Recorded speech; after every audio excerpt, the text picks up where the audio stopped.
entender qual que é o retrato de momento com o Maurício Moura, fundador do Instituto Ideia. Nosso convidado hoje aqui no Novo Dia. Tudo bom, Maurício? Bem-vindo. Bom dia, Carol. Obrigado pelo convite. É um prazer estar aqui. Prazer é nosso. Eu e Théo Cury vamos aqui nessa conversa com o Maurício, analisando esses números. Claro, o que mais tem chamado a atenção, né, Maurício, na avaliação do Instituto, quando esse levantamento é realizado? Já no primeiro momento aqui, quando a gente se depara com os cenários apresentados nesse levantamento, o quanto que o número de indecisos vem diminuindo, mas ao mesmo tempo mantendo ali o presidente Lula na liderança, de acordo com o retrato da pesquisa. Sim, eu acho que a pesquisa traz boas notícias e más notícias para o presidente Lula, né? Eu acho que a principal boa notícia é que a aprovação dele melhorou, né? E todos os presidentes em reeleição sempre melhoraram a aprovação no ano de reeleição, inclusive o Bolsonaro, que acabou perdendo a eleição, mas ele melhorou.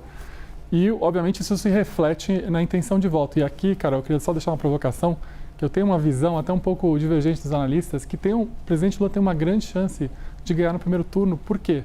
Porque não tem concorrência no lado dele, né? E uma coisa que é histórica, é um dado, que os presidentes em reeleição costumam ter um percentual alto de intenção de voto da sua aprovação. Então, ele tem uma aprovação hoje de 48, 49, né? Ele deve ter muito próximo disso no primeiro turno, porque a aprovação reflete no voto. Então, o fato dele ter melhorado a aprovação, isso é uma boa notícia para ele. E, obviamente, isso também se reflete na diferença que ele tem entre o Flávio Bolsonaro numa simulação de segundo turno. É importante dizer que essa simulação de segundo turno do presidente Lula é basicamente o reflexo da aprovação dele. Então, o que ele tem de simulação de segundo turno, ele tem de aprovação, e isso vai dialogar bastante.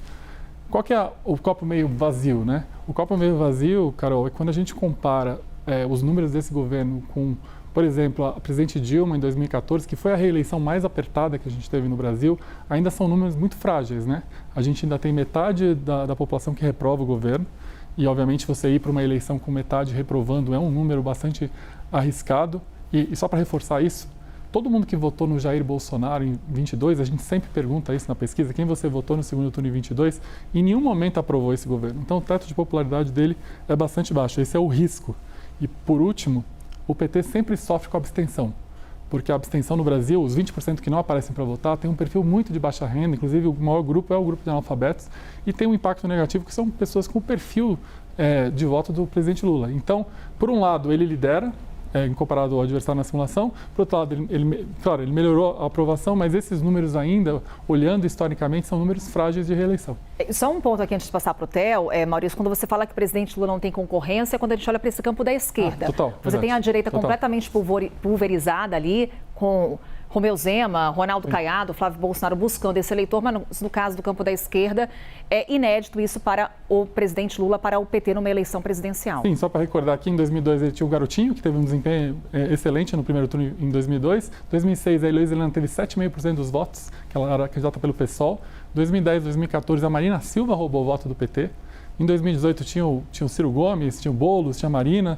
E próprio em 2022, né, tanto quem votou na Simone Tebet como quem votou no Ciro, acabou roubando o voto do Lula no primeiro turno. Então, pela primeira vez, o presidente Lula vai ter um cenário inédito que não há disputa, exatamente como você falou, no campo da esquerda. E Maurício, qual que é dado como certo o apoio dos demais que não passarem para o segundo turno ao Flávio Bolsonaro, eleitores de Romeu Zema, de Ronaldo Caiado? Eu acho que, só para entrar num ponto importante, porque talvez o primeiro turno seja também provável do lado da oposição, tá? Eu acredito muito, Carol, num negócio chamado antipetismo de chegada, que é quando o eleitor ele se move na reta final do primeiro turno para o candidato que tem a maior chance de ganhar do PT. Isso aconteceu com a Aécio muito fortemente em 2014 e aconteceu com o Bolsonaro em 18 e 22. Provavelmente a gente vai ter um antipetismo de chegada agora muito forte. E dito isso, e esse acho que talvez seja o maior risco da candidatura do presidente Lula, o segundo turno torna a vida do presidente Lula muito difícil, porque justamente ele não vai ter, independente do apoio político ou não, o perfil do eleitorado de Renan Santos, de Romeu Zema, de Caiado é muito anti-PT. Então, para o presidente Lula, o segundo turno vai ser um segundo turno muito difícil de conquistar eleitores. Talvez eles tenham que fazer um trabalho, por exemplo, de redução de abstenção, de fazer quem não apareceu para votar, votar. Então, eu acredito em dois fenômenos. Esse antipetismo de chegada, que esvaziou várias candidaturas, esvaziou Alckmin em 2018, esvaziou Simone Tebet e Ciro Gomes em 2022, que isso possa se repetir esse ano. Entendi. E teremos agora, no mês de agosto, o início oficial da campanha eleitoral. O quanto que isso pode mudar esse cenário? E acrescento mais uma pergunta, Maurício. Quando a gente olha para esses apoios, a gente vê tanto o Lula quanto o Flávio Bolsonaro com um palanque mais esvaziado em termos de legendas do Centrão. Lula não conseguiu, está com partidos da esquerda, Flávio Bolsonaro também não. Republicanos foi o partido mais recente a não declarar apoio à candidatura do senador. O quanto que isso também pode comprometer o desempenho desses dois polos da disputa eleitoral? Esse é um excelente ponto, Carol. A gente tem um ciclo bem diferente de 22. Por quê? Porque os governadores nesse ciclo são muito bem avaliados. Então, os governadores, e aprovados, né? Então, acredito até, inclusive, que a gente vai ter muita reeleição de governador em vários estados. O que significa isso na prática?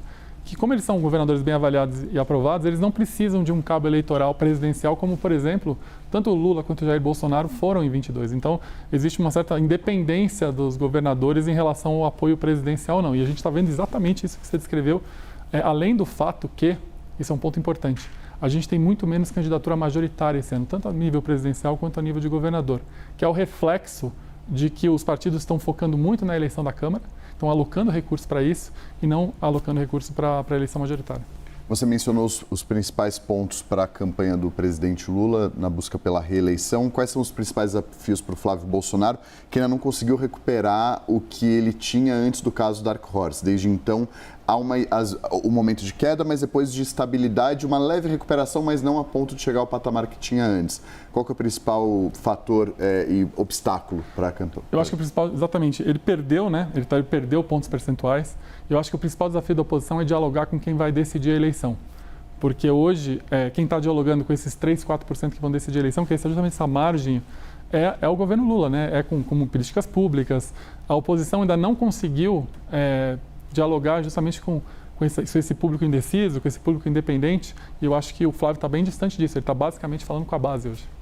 E aí, Maurício, vou aproveitar e trazer um dos recortes desse levantamento em tela, que é a relação do apoio da presença de Donald Trump nessa campanha eleitoral. A gente vai colocar em tela mais uma vez a pergunta que foi feita, né? Se o apoio de Trump aumenta o potencial de voto a determinado candidato. 30,3% discordam totalmente, 14,6% discordam, não concordam nem discordam 23,1%, concordam 12,1%. Concordam totalmente 7,9%, não sabem 12,1%. E aí, por que é importante a gente também observar isso, né, Maurício? Conversávamos nos bastidores o quanto que a política internacional está ganhando destaque antes da campanha eleitoral de fato começar. E estamos diante de um novo capítulo de uma tensão diplomática entre Brasil e Estados Unidos. O Maurício, gente, eu converso com ele desde a eleição americana. Ele é professor da Universidade George Washington e acompanha muito de perto essas relações internacionais, principalmente no que se refere à relação do Brasil com os Estados Unidos. O quanto que isso pode comprometer o cenário eleitoral agora em 2026? O eleitor brasileiro, principalmente aquele indeciso, pode ser impactado por essa tensão diplomática? Carol, acho que você tocou num ponto muito importante, né? Inédito isso, né? O Brasil, quando a gente cobra eleições no mundo inteiro de grandes democracias, né? México, Índia, Estados Unidos, Europa, o tema política externa sempre é um tema, né? E na eleição brasileira nunca foi um tema relevante de debate, né, dos presidenciáveis. Esse ano vai ser justamente pelo Donald Trump. O que a pesquisa mostrou é que o Donald Trump ele traz mais passivo do que ativo para um candidato, mesmo entre os eleitores do Flávio Bolsonaro, tem essa sensação. Mas respondendo à tua pergunta, eu acredito que esse tema política externa pode ser decisivo para esses eleitores independentes se a gente tiver um choque de tarifas ou algum tema comercial que realmente afete o custo de vida, o bolso, o dia a dia, né? Como tem afetado nos Estados Unidos agora, Carol, com a questão do Irã, no preço da gasolina, que obviamente é um tema muito sensível para a opinião pública americana. Né? É o impacto na vida real, né, Exato. Maurício? É o Maurício Moura, ele é fundador do Instituto Ideia, nessa conversa aqui com a gente, detalhando esse cenário eleitoral de momento. Maurício, muito obrigada. Venha mais, hein? Carol, obrigado pelo convite. Até a próxima, Itaú Curi, até já. Até.